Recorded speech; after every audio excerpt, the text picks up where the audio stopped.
All right, so we are live, everyone. My name is Jesse, and I am with Exploring by the Seat of Your Pants. For those joining us for the first time, we are all about bringing conservation, adventure, and science into classrooms around the world. And of course, there are no classrooms right now. You guys are all joining us live at home, and we really appreciate you tuning in as we continue to highlight scientists, explorers, and amazing facilities around the globe.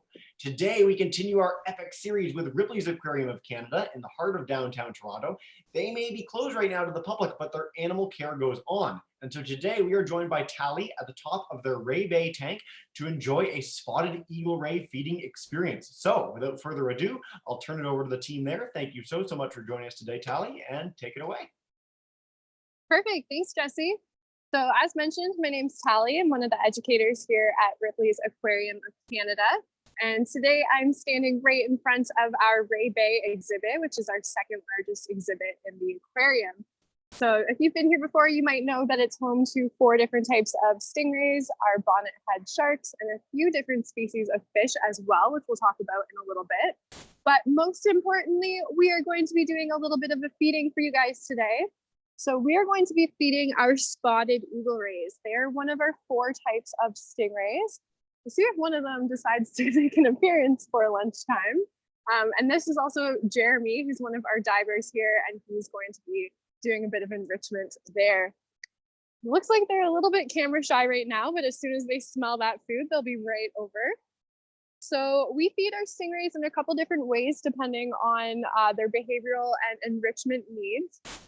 So our big southern stingrays, which are these girls right here, they tend to hang out in the deep end. And so our scuba divers will actually feed them over there by hand over in the deep end.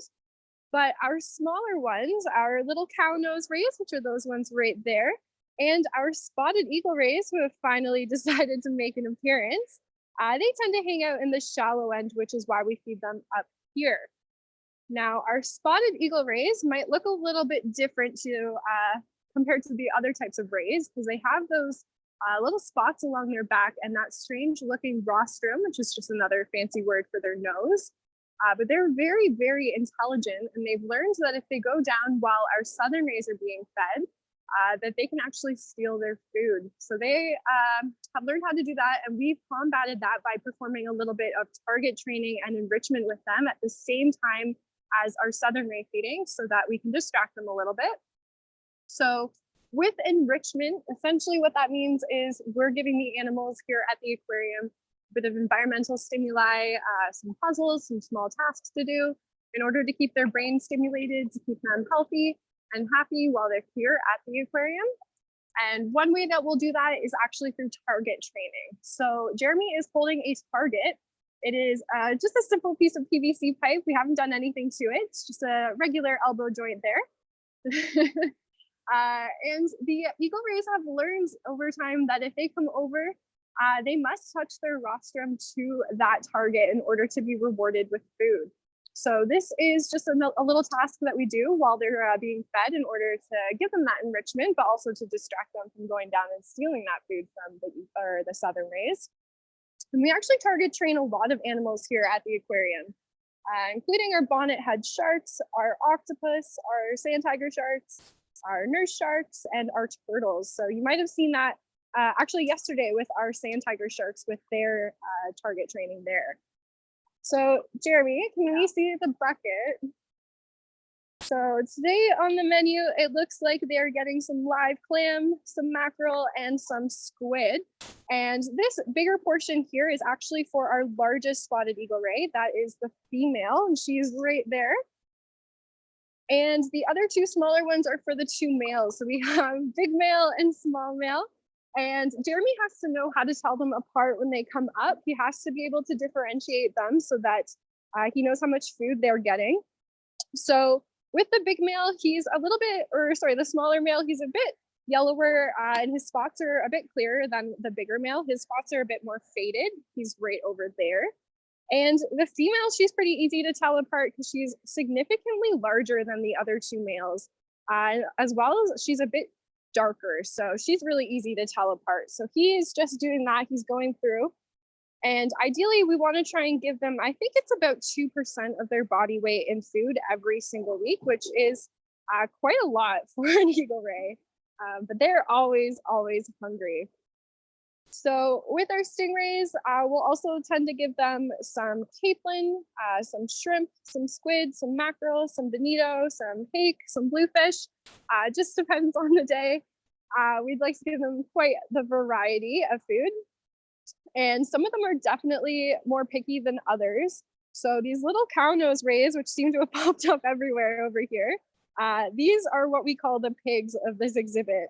They are always hungry. They will eat everything and anything that you give them, which is why they're all up here, because they smell that food.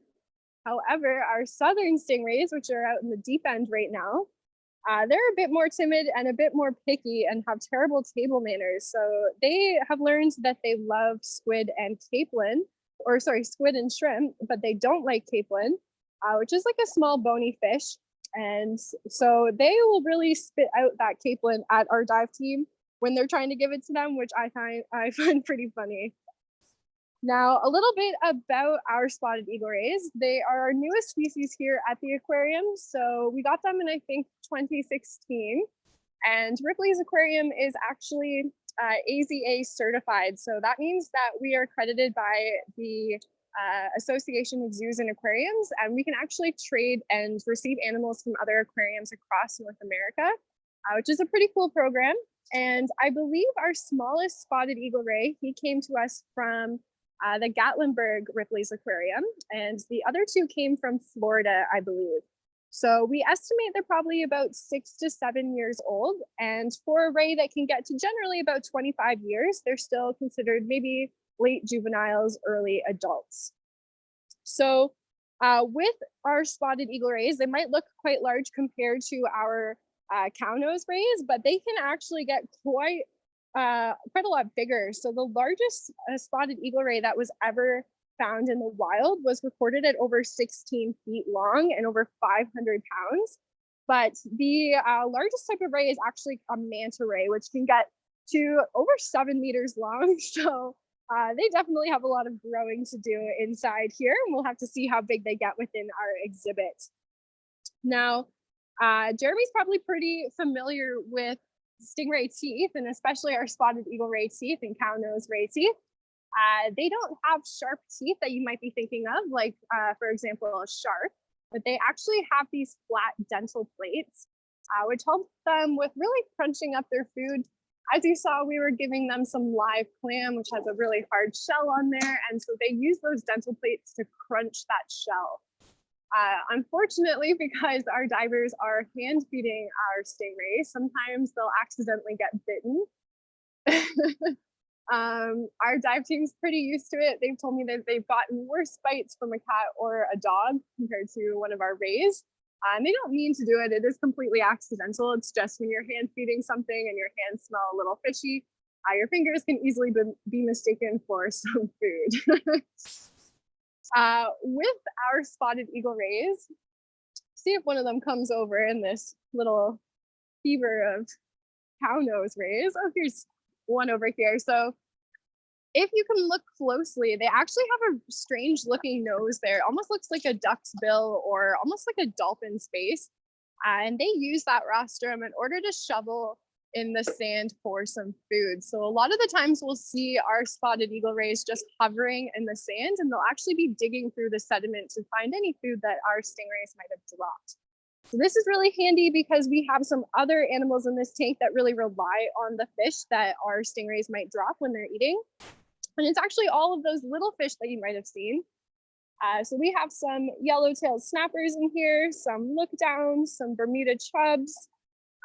We have a bunch of different species of fish in here, and we've never once fed them in the last 6 years or so. So they've actually survived the last 6 years just eating the scraps that our stingrays have dropped and left behind. And this has been more than enough food for them. It might seem a little strange, but our stingrays are such messy eaters that they've been getting so much food, these fish, that they're significantly larger than the same species that we have in Dangerous Lagoon, which is pretty funny. And an interesting thing is that the fish inside this tank weren't actually supposed to be in this exhibit. Our Ray Bay exhibit was supposed to be reserved only for stingrays and our Bonnethead Sharks, but we temporarily put some fish in here while we were doing some last minute touches in Dangerous Lagoon. And then we could never catch them to take them out and put them into dangerous lagoons. So they've actually remained in here for the last 6 or so years, which is pretty funny. Now, when you guys think of stingrays, you might think of their tail. You might be thinking, oh no, Jeremy's going to get stung. But that's definitely not the case. So it's actually not the tail that stings. It is something called a barb or a venomous stinger. And it grows sometimes at the base of the tail, right on our Cownose Rays and about halfway down on our southern stingrays. So it looks almost like a backwards serrated tooth. And it is coated in venom and sheathed in some skin and some mucus. And they'll use this only for defense. So they won't use this for offense in any way. Generally, when you hear of people being stung by stingrays, it's because they've done something to kind of alarm that stingray or to make them think that they're being harmed. So the best example I can give you is if you were at a beach or swimming in some shallow water and a stingray was maybe hanging out in the sand or even buried in the sand and they didn't hear you guys coming and you accidentally stepped on one, then they might have stung in order to defend themselves because they think that they're being harmed. So we always like to give the advice at the aquarium to do something called the Stingray Shuffle, which if Jeremy is kind enough, he will give an excellent demonstration of. So he will shuffle his feet without picking up his heels or his toes as he's making his way through the water. And as he's doing this, he's alarming all of the stingrays around him that he is on his way. So this is how our divers will actually enter and exit the exhibit, making sure not to step on any of our stingrays and stress them out. Now, with babies, we always get asked if we get stingray babies here at the aquarium. We definitely do, but not from our spotted eagle rays. Our spotted eagle rays are just kind of getting to that point in their life where they're mature enough to reproduce. So we haven't received any yet, but we'll have to see in the upcoming years. But with our Cownose Rays, these small little guys, they are always giving us babies. And we actually have 2 inside a little corral right now. So one more from when you guys might have joined us last couple weeks ago. So there's one that's hanging out right at the bottom. Looks like he's taking a little snooze. And then our older one, who's probably about 3 months now, is just swimming around. Looks like he's gonna go wake the other guy up. So those are our Cownose Rays. And we'll generally give our baby stingrays to another aquarium so that we widen up the gene pool a little bit and so that they don't need to get any from the wild. With stingrays, they actually have live births. So they perform something called ovoviviparity, which essentially means it's a really big fancy word for they have eggs inside of them that hatch and then they have live births. So they look like little burritos when they're born. Their tails are all wrapped around them and then they straighten out and they're good to go when they're born. The parents don't take care of the babies. They don't nurse them or anything like mammals do. So once they're born, they're ready to go. They are ready to survive in the wild. Our spotted eagle rays, once they get to that age, they can have about 4 pups in each litter. And they'll be pregnant for about a year. I'm pretty excited to see if we get any in the upcoming years. I think they would be extremely cute. So I'm very excited to see if that happens, but we'll have to just cross our fingers and see. Also with our Ray Bay exhibit, I kind of hinted in the beginning about this animal, but we do have some little sharks swimming around and they never want to make an appearance as we're doing a live feed, but they look like baby hammerheads. They're called Bonnethead Sharks, and there's actually 5 fully grown Bonnethead Sharks. There's one right over there in the deep end. I don't know if you guys can see him or see her.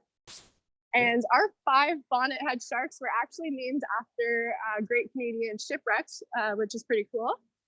So for example, we have Lily P, and Daria, and Arabia, and Weehawk, and Wolf. We use those nicknames as identifiers when we're feeding them to make sure that not one shark is receiving all the food. And as you can see, they really don't care about Jeremy being in this water right now with their favorite food, squid.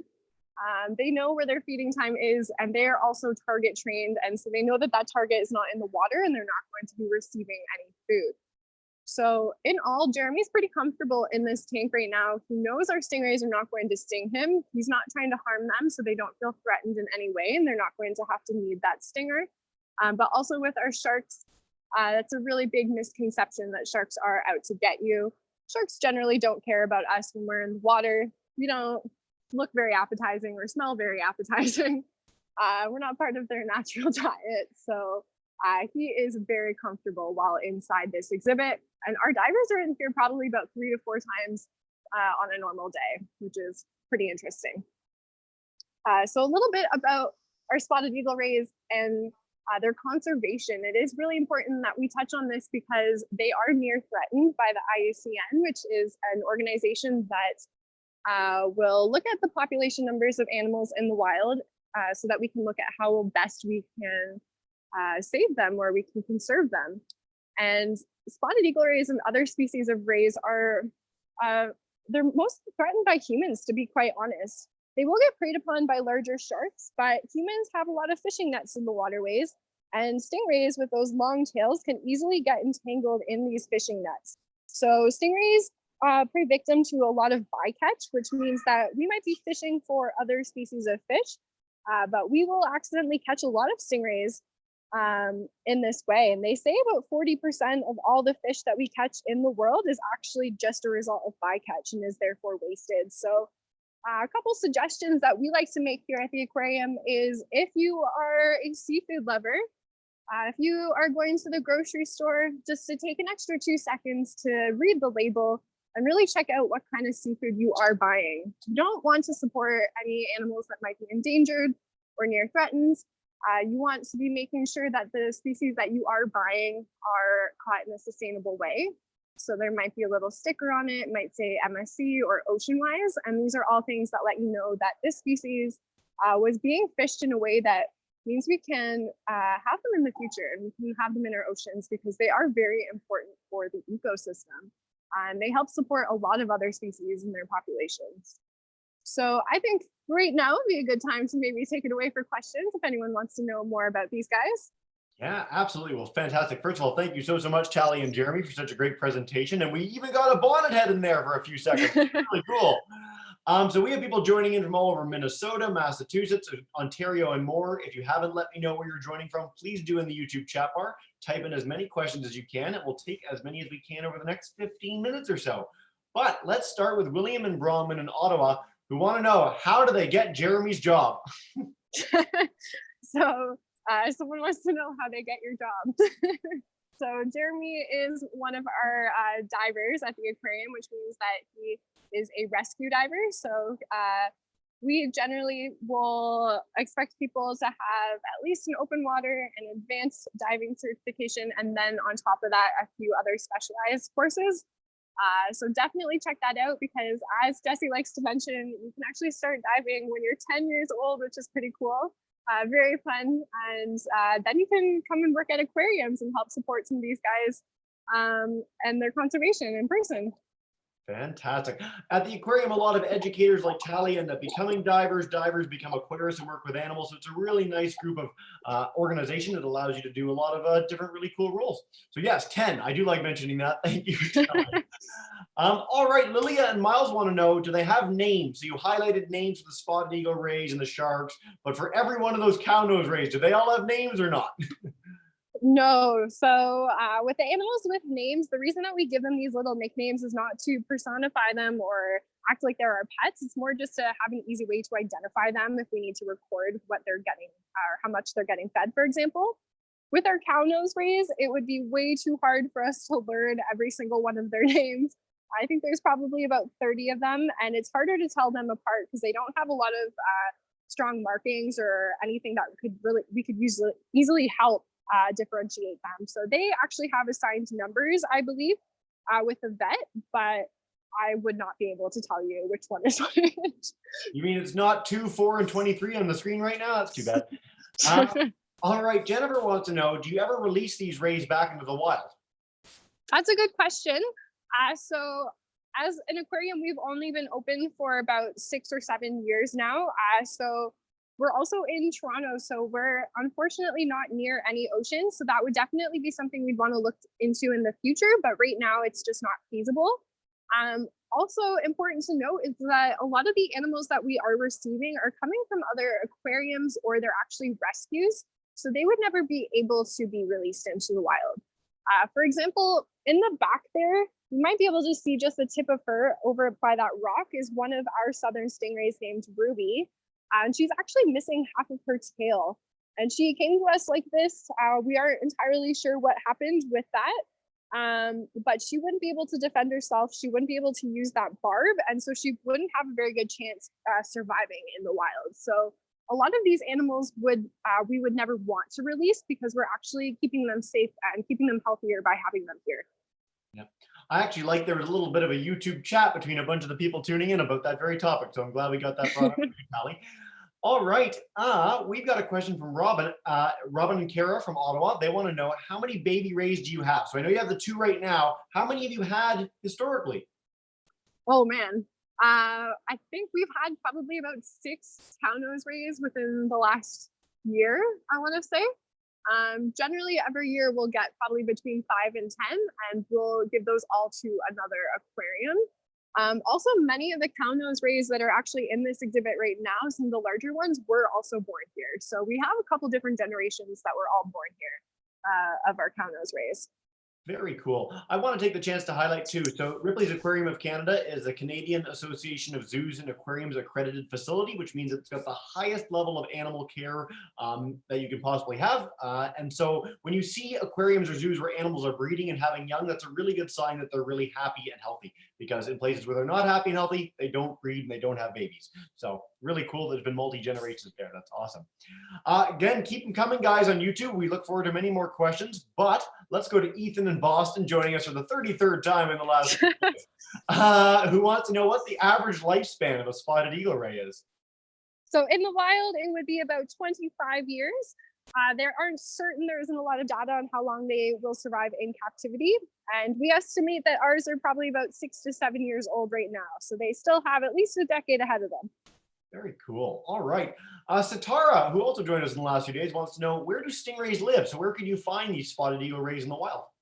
Yeah, good question. So our spotted eagle rays usually like tropical waters, so warmer waters.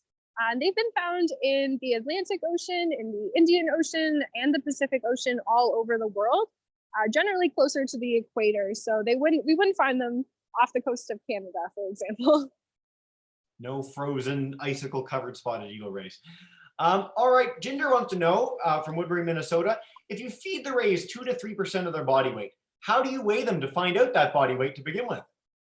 That's a good question. So our stingrays will actually go through a biannual checkup. Some of our stingrays will get that every year. Actually, our Cownose Rays will get that twice a year because they're producing so many babies. We'll give them some ultrasounds.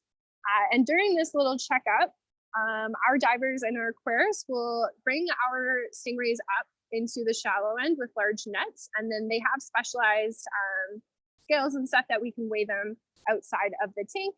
If we need to, we might trim their barbs while we do this, or we might actually take blood samples. So something that you might have had while you've gone to the doctor. Yeah, you talk about trimming their barbs, and I want to focus on that for just a second. When they trim the barbs, does that hurt the stingray in any way?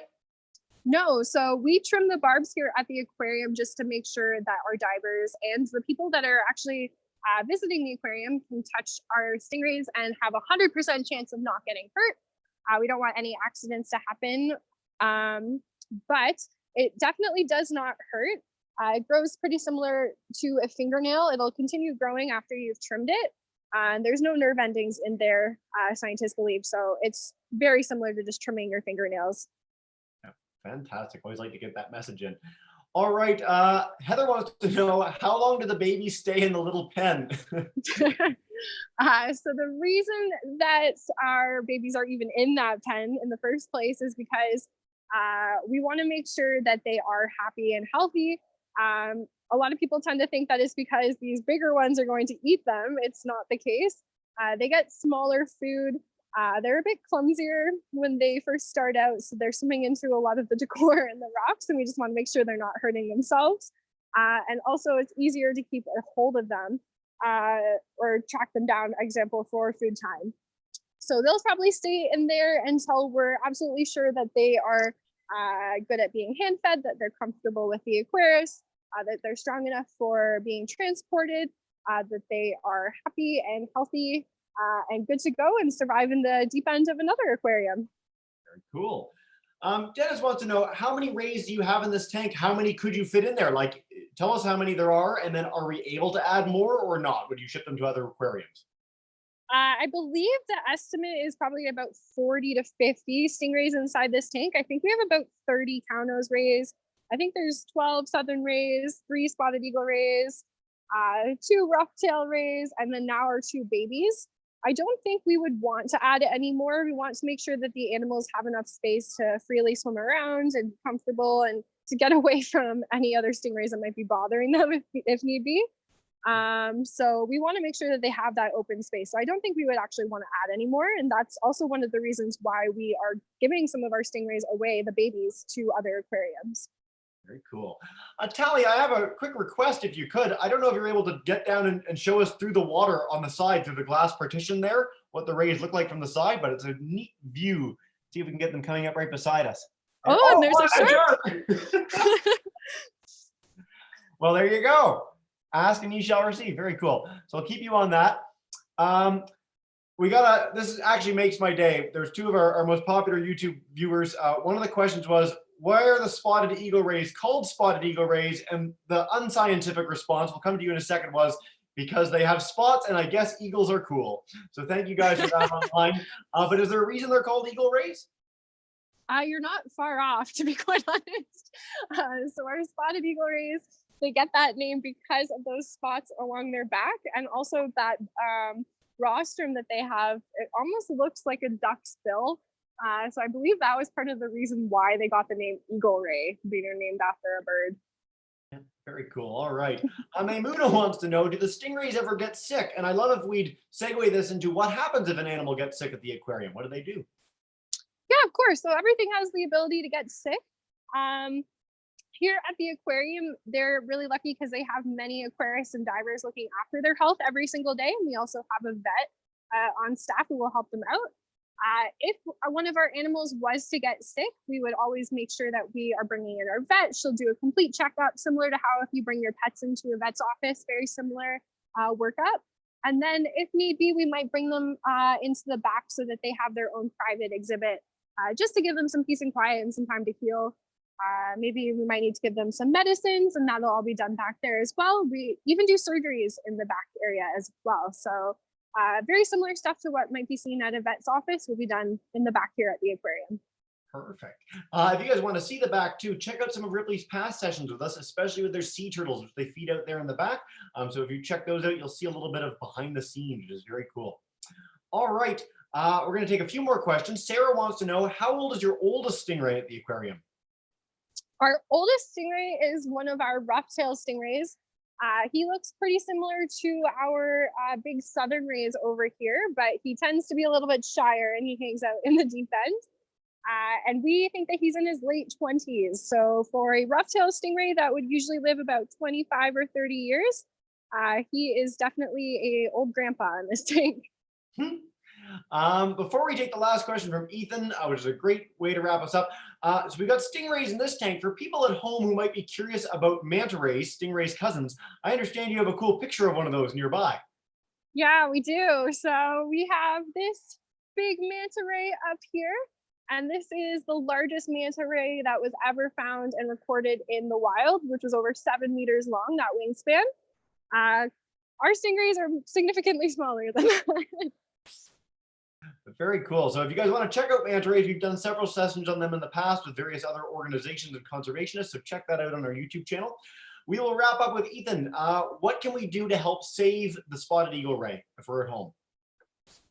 Awesome. So a couple of things. So like I mentioned, if you are buying seafood, just to keep an extra eye out for the type of seafood that you are buying.